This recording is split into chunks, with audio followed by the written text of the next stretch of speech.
네, 오늘 말씀은 출애굽기 2장 11절에서 25절의 말씀입니다. 저와 여러분이 한 절씩 교독하시겠습니다. 제가 먼저 11절 읽겠습니다. 세월이 흘러 모세는 어른이 됐습니다. 어느 날 모세는 자기 민족이 있는 곳에 나갔다가 그들이 중노동하는 것을 지켜보았습니다.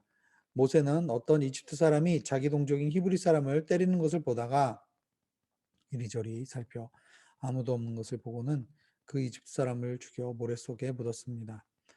다음 날 모세가 나가보니 히브리 사람 둘이 싸우고 있었습니다. 모세가 잘못한 사람에게 왜 동족끼리 치고받고 싸우는 것이냐고 말했습니다.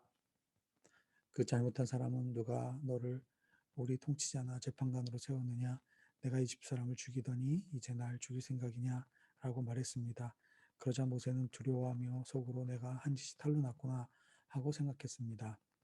바로는 이 사실을 듣고 모세를 죽이려고 했습니다.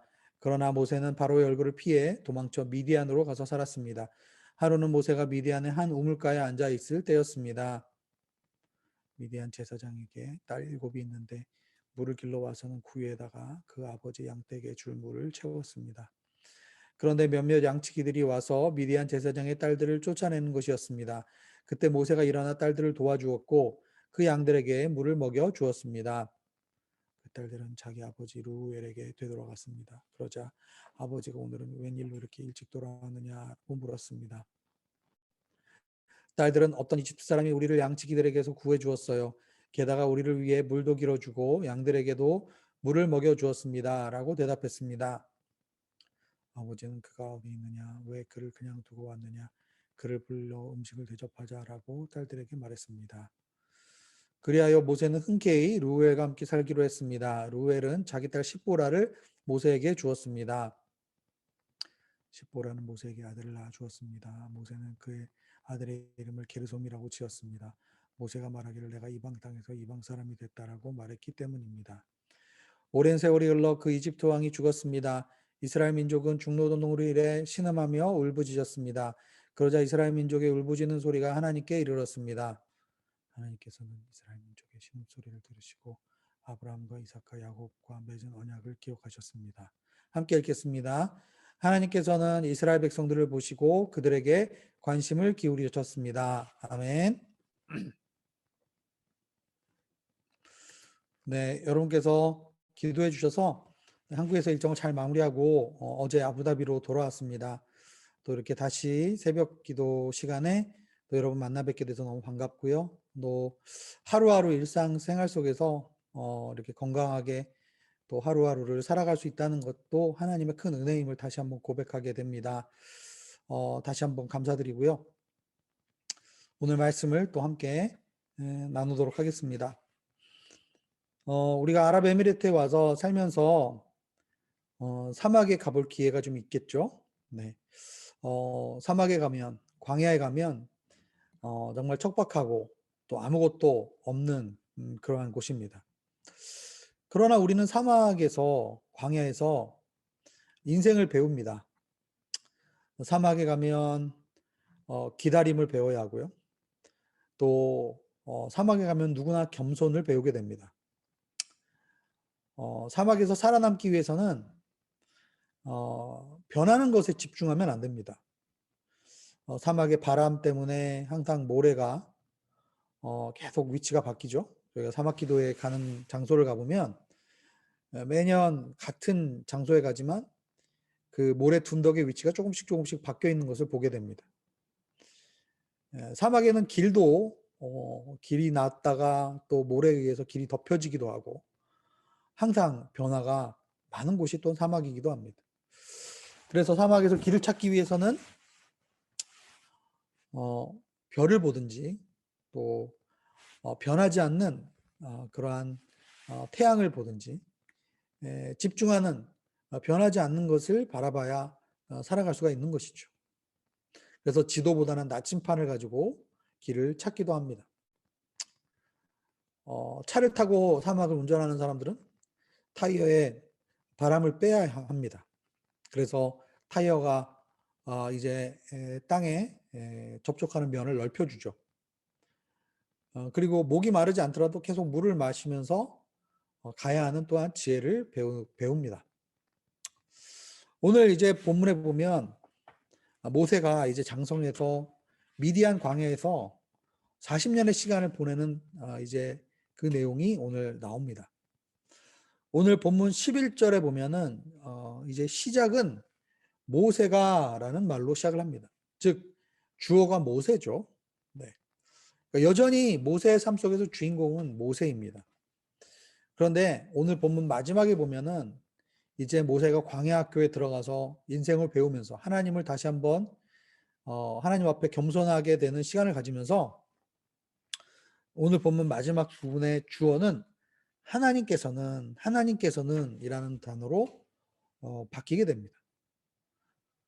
즉 광야에서 우리는 무엇을 배웁니까? 나는 무력하고 나는 아무것도 할 수 없는 존재라는 것을 광야에서 우리는 배우게 되죠. 광야에서 사실은 우리가 아무것도 할 수 없을 것 같고 정말 무력하고 연약한 존재인 것을 배우지만은 그러나 광야에서 우리는 하나님의 일하심을 또한 배웁니다. 우리가 생각하기 전에 우리가 기도하기 전에 이미 하나님은 그 광야 한가운데서 일하고 계심을 우리는 오늘 본문을 통해서 확인할 수가 있는 것이죠.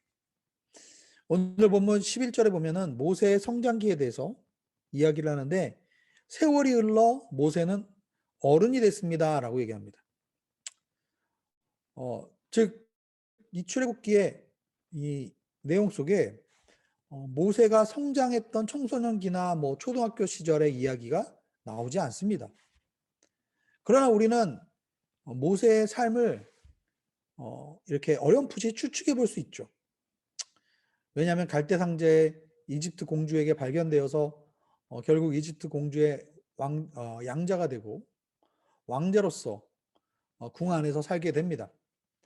애굽의 문물을 받아들이고 애굽의 언어를 배우고 애굽의 학문과 궁중의 법도와 또 궁궐 안에 여러 가지 복잡한 인간관계와 정치적인 이해관계에 대해서 계파 간의 경쟁 관계에 대해서 이미 모세는 이제 어른으로 성장했기 때문에 알게 되었을 겁니다. 그러나 또한 반대로 한편으로는 이제 히브리 여인이 산파로 붙여졌게 됐고 결국은 그 모세의 어머니 밑에서 그는 어렸을 때 이제 교육을 받았을 거예요. 즉 히브리인의 역사와 언어와 문화와 정체성도 또한 동시에 배웠을 겁니다. 본문에는 나와 있지 않지만 우리는 이러한 모세의 사춘기 시기를 매우 혼란스럽고 정체성이 굉장히 혼란스러운 시기였을 것으로 우리는 추측해 볼 수가 있죠. 그래서 우리는 모세의 이 젊은 시절을 한마디로 질풍노도의 시기라고 표현해 볼 수도 있을 것 같습니다. 그런데 오늘 본문에 보면은 11절 후반부와 12절 초반부에 보면은 모세에게 문제가 생깁니다. 모세가 어느 날 히브리인과 애굽인 간에 이제 이 갈등을 보게 됩니다. 일방적으로 히브리인이 애굽 사람에게 착취를 당하고 그리고 이제 폭력의 희생자가 되는 것을 그 현장을 지켜보죠. 그리고 12절에 보면은 모세는 이리저리 살피면서 아무도 없는 것을 보고 이집트 사람을 죽여서 모래에 파묻는 그러한 일을 합니다. 나름대로 분노의 표출이라고 볼 수도 있죠.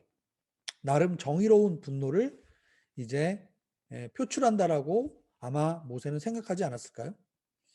그러나 12절에 나온 말씀을 보면 애굽의 왕자로서 모세는 떳떳하지 못한 모습을 보입니다.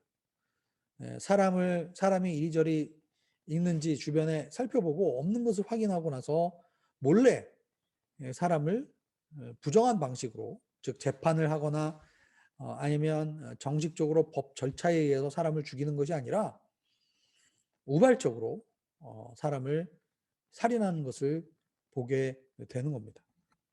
그리고 그 시체를 처리하는 과정도 매우 떳떳하지 못하죠. 모래 속에 사람을 파묻는 그러한 아주 잔인하고 어떻게 보면 그러한 아주 나쁜 악한 모습을 보게 됩니다. 왕제로서의 기득권을 유지하기를 원하는 거죠. 그러나 자신 안에 있던 그 어렸을 적부터 애굽에 대한 히브리인으로서 그런 나름대로의 또한 분노가 또 표출된 것이 아닌가라는 생각을 또 해보게 됩니다. 그러나 이러한 모세의 행동에 대해서 그가 한 행동에 대해서 돌아온 것은 무엇이었습니까? 13절과 14절에 보면은 결국은 숨어서 한 일은 드러나게 돼 있고 결국은 그러한 은밀한 가운데 범한 그 범죄로 인해서 모세는 결국 애굽에서의 자신의 모든 기득권을 잃어버리게 되는 그러한 처지에 이르게 됩니다. 그리고 자신을 변호해 주거나 혹은 자신에 대해서 그래도 감사한 마음을 가질 거라고 생각했던 유대인들에게서 어떠한 얘기를 듣습니까? 네가 네가 뭔데?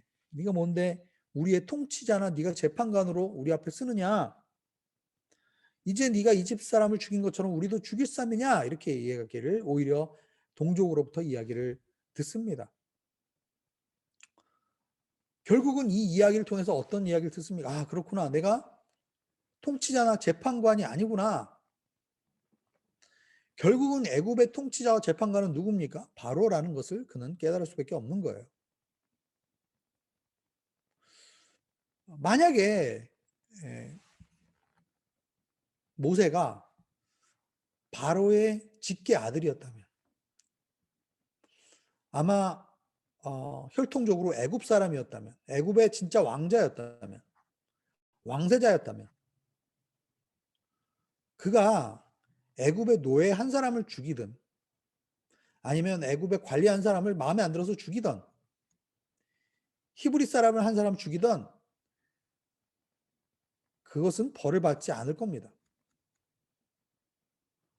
그러나 모세는 어떻습니까? 그는 겉으로는 왕자의 옷을 입고 있고 겉모습을 하고 있지만 그러나 그는 결코 애국 사람이 아닌 것이죠. 그는 히브리 사람이며 결국은 권력 밖에서 밀려날 수밖에 없는 사람이고 결국은 그 권력의 암투 속에서 죽을 수밖에 없는 자라는 것을 그는 철저하게 깨닫는 계기가 되는 것이죠. 세상에서 아무리 우리가 성공하고 좋은 위치에 오르고 돈을 많이 벌어도 여러분 우리가 하나님의 자녀라면 결국은 이러한 세상의 것들이 우리를 행복하게 만들어주지 못하는 겁니다. 그리고 그러한 것들은 결국 영원하지 않습니다. 우리는 어떻게 해서든지 그것을 지키기 위해서 몸부림치고 그리고 우리의 수단과 방법을 가리지 않지만 그러나 그것이 우리의 모습을 온전하게 만들어주지 못한다는 것을 모세가 깨닫듯이 우리도 결국 세상 가운데서 깨달을 수밖에 없는 것이죠. 모세는 미디안 땅으로 결국은 이제 도망가게 됩니다. 떠나도 멀리 떠난 거죠. 미디안 땅이 어디냐면 현재 사우디아라비아입니다. 사우디아라비아 동쪽 이제 해변가 쪽이 아닐까라고 추측을 하고 있어요. 거기서 미디안 제사장 루엘의 딸들을 도와주죠. 당시에 목동들이 이 루엘의 딸들을 괴롭힐 때 모세가 그들로부터 이제 이 미디안 제사장의 딸들을 도와주고 그들을 쫓아내죠. 모세 안에 의롭고 올바른 심성이 있다는 것을 우리는 알 수 있어요. 그러나 그러한 모세의 성정과 그러한 모세의 그러한 모습이 결국 누구에 의해서 쓰임을 받는가? 어떠한 동기에서 어떠한 목적에 의해서 이끌리느냐가 굉장히 중요하다고 할 수 있겠죠.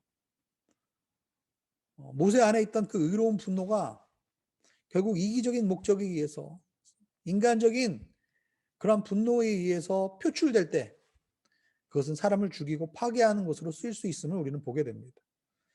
그러나 모세 안에 있는 그 의로운 심성이 결국 하나님에 의해서 쓰임받을 때 결국은 이스라엘 민족을 애굽으로부터 해방시킬 수 있는 위대한 지도자로 그가 다시 거듭나게 되는 것입니다. 21절 말씀을 보면은 이제 모세는 흔쾌히 루엘의 선대를 받고 그리고 그 딸들 중에 시보라라는 자매와 결혼을 해서 아들을 낳는 장면이 나옵니다. 22절에 보면 그 아들의 이름이 게르솜이라고 얘기합니다. 여러분, 이방 땅에서 내가 객이 되었다라는 그러한 뜻입니다. 저는 이 22절 말씀 묵상하면서 여러 가지 생각을 하게 됐어요.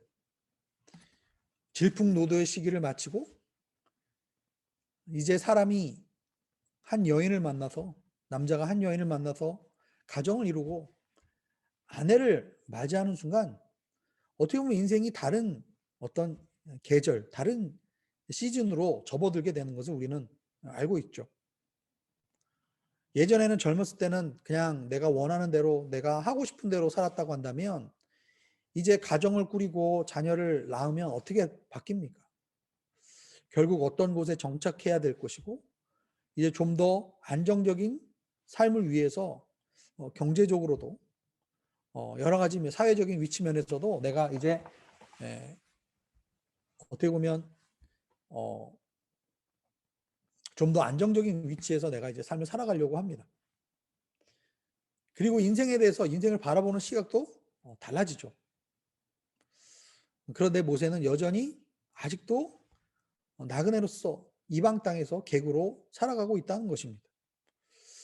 내가 이방 땅에서 객이 되었다라고 하는 이 게르솜이라는 말을 통해서 모세의 마음을, 심정을 우리는 좀 느껴볼 수 있지 않을까 생각이 들어요. 허전하고 아직도 방황 가운데서 자리를 잡지 못하고, 그러나 결국은 또한 한 가장으로서, 아버지로서 살아가야 되는 그러한 모세의 삶의 무게가 느껴지는 그러한 장면입니다. 그러나 한편으로는 모세는 아마 이방 땅에서 나그네로서 40년의 이 광야 생활을 지나면서 계속 질문하게 될 거예요. 내가 어떤 사람인가? 나는 누구인가? 나는 어디로부터 와서 어디로 가야 하는가? 내가 이방 땅에서 결국은 나그네. 아무리 미디안 사람으로서 미디안 사람들과 함께 살아가고 있지만 나는 여전히 미디안 사람이 아니다라는 것을 우리는 깨닫습니다. 우리가 UAE에서 오랫동안 이곳에서 살아가고 내가 이곳 사람으로 이곳의 날씨와 문화와 이곳의 환경에 적응이 되지만은, 그러나 나는 아직도 여전히 객이라는 것을 우리는 알게 되죠. 나는 이곳에서 결국은 돌아가야 될 본향이 있음을 나는 압니다. 모세도 아마 나의 정체성, 내가 누구인가, 나는 앞으로 어디에 속해 있어야 하고 그리고 어디로 돌아가야 되는가, 이런 것을 아마 광야에서 오랫동안 양을 치면서 생각하지 않았을까라고 추측해 봅니다. 여러분, 미디안 광야에서, 그 넓은 광야에서, 척박한 광야에서 양을 친다는 것은 사실 엄청나게 기다림의 연속이었을 것이고, 그리고 양을 제멋대로 움직이는 그 양들을 보면서 자신의 인생과 하나님에 대해서 모세는 생각해 보지 않았을까라는 생각도 해보게 됩니다. 결국은 모세가 이렇게 광야에서 그런 시간을 보내고 있을 때 어떤 일이 일어나고 있었나요? 오늘 본문 후반부에 보면은 이집트의 왕이 죽습니다. 그 이집트의 왕은 분명히 모세가 한때는 아버지라고 불렀던 사람이었을 겁니다. 그는 모세를 아꼈을 수도 있고 모세를 분명히 기억하고 모세가 어디 있을까라고 궁금해했던 그런 사람이었을 겁니다.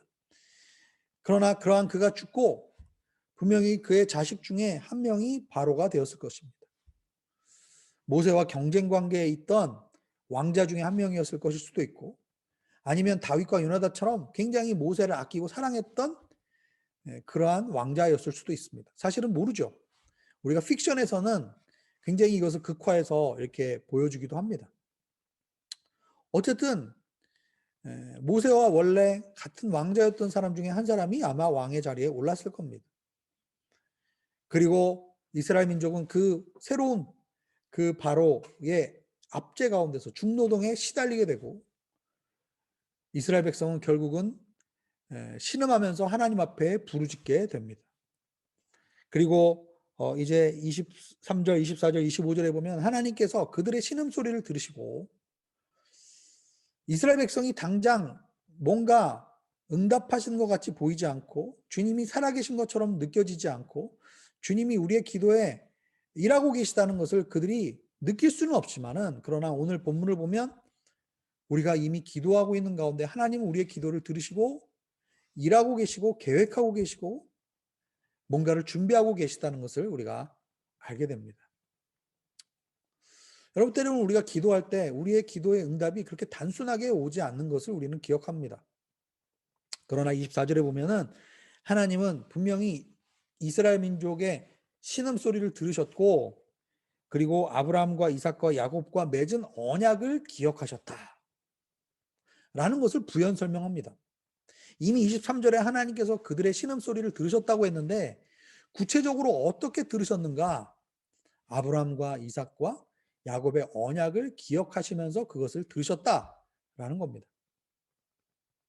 즉 애굽에서의 압제와 고난 그리고 부르짖음 가운데 그들을 단순히 구원하여 주시는 그러한 차원이 아니라는 거죠. 이 출애굽기의 저자는 이 이스라엘 백성이 지금 애굽에서 겪고 있는 이 고통과 모세가 지금 미디안 광야에서 지금 방황하고 있는 이 방황의 한가운데에 하나님은 이미 이스라엘을 열방의 축복의 통로가 되기 위해서 아브라함을 택하시고 이삭을 택하시고 야곱을 택하셔서 그들을 이방 땅에서 큰 민족을 만들어서 다시 하나님의 땅으로 돌이키기 위한, 즉 아브라함과 이삭과 야곱과 맺은 언약을 기억하신다. 즉 하나님의 구원의 계획의 한가운데에 그들의 고난과 고통이 있다라는 것을 우리로 하여금, 독자들로 하여금 알게 하시고, 또한 그 가운데 하나님의 계획과 일하신 가운데 우리의 삶이 놓여져 있다는 것을 분명히 우리에게 말씀해 주고 계십니다. 그리고 마지막에 25절에 보면 이스라엘 백성을 보고 계시고 그들에게 관심을 기울이신다. 저는 이 말씀이 통해서 굉장히 은혜를 많이 받습니다. 하나님은 우리의 신음, 우리의 고난, 고통 한가운데 침묵하시는 것이 아니라, 침묵하고 계시는 것 같지만 침묵하시지 않고 그것을 지켜보고 계시고 관심을 기울이고 계시다라는 것. 우리가 그러한 하나님의 선하심을 우리가 의지하며 믿으며 오늘도 믿음으로 하루하루 승리하며 살아가는 저와 여러분이 될 수 있기를 주의 이름으로 축복합니다. 오늘 이 시간에 기도 제목 보면서 함께 기도하며 나가겠습니다. 모세처럼 인생의 광야 학교에서 단순함, 겸손함, 기다림을 배우는 저희가 될 수 있게 하여 주시옵소서. 나의 열정과 은사와 재능이 과연 누구에 의해서 쓰이고 있는지 돌아보게 하시고 올바른 방향과 동기로 쓰여지게 하소서. 고난의 한가운데 나는 느끼지 못하지만 이미 일하고 계시는 주님을 신뢰하며 오늘도 믿음의 발걸음을 걷게 하소서. 우리 이 시간에 주신 기도 제목 가지고 함께 기도하며 나가겠습니다.